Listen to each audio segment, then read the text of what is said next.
আসলে চাপে থাকবো, যেহেতু আমার ব্যাড লাগ, অবশ্যই চাপে থাকবো, তাই না? কারণ আমারও নীরবে ওভাবেই করতে হয়েছে, নাহলে তো বাসায় গেলে আবার কোন ঝামেলা পাকায় দেয় বলা যায় না। ভাইয়ারে সাবে রাখছেন নি? না ভাইয়া সেরকম সাবে কিছু রাখেন না। না। আমি হচ্ছে সিলেটের দল সাপোর্ট করি। আমি আসলে মন থেকে রংপুরের সাপোর্টার ছিলাম, আমার ওয়াইফ ছিল সিলেটের সাপোর্টার, তো আমার জন্য ব্যাড লাক হয়েছে, আমার ছেলের জন্য ব্যাড লাক।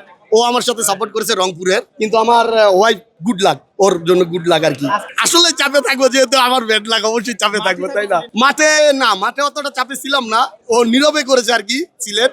ও বলেছে আমি সিলেট গিয়েছিলাম একবার, সিলেটের খাওয়া দাওয়া করেছি, এজন্য আমার সাপোর্টার সিলেট। আর আমি তো যাই নাই এখনো, বাট হ্যাঁ এটা হয়েছে। পারি নাই, সম্ভব হয় না আর কি।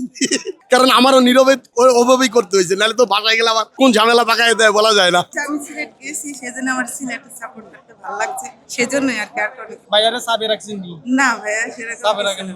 না। না যার যার ইচ্ছা, এটা আর কি, আমার চাপে রাখার কিছু নেই। আমি হচ্ছে সিলেটের দল সাপোর্ট করি।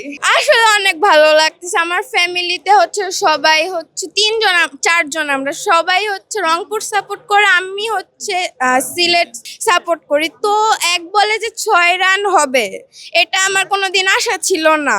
তারপরেও যে জিতছে, এটা আমার অনেক ভালো লাগছে। আমার দাদু বাড়ি এখন সিরাজগঞ্জ, এরপর রাজশাহীর খেলা হবে। আমি আশা করি রাজশাহী যাতে জিতে। রাখতো, আমার মাও বলতেছিল, বলে চুপ করো, কেন আমরা সবাই রংপুরে সাপোর্ট করি, তুমি কেন সিলেটের সাপোর্ট করো?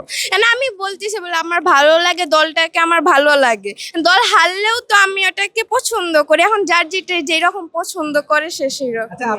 আমার প্রথম থেকে আমি যখন বাংলাদেশে খেলা দেখতাম, বাংলাদেশের লিটন, নাসুম, তারপর এইরকম কয়েকজনকে ভালো লাগে। এখন দেখি নাসুম হচ্ছে সিলেটের, তো নাসুমকে দেখে আমার মেইনলি হচ্ছে সিলেটের সাপোর্টটা নেওয়া।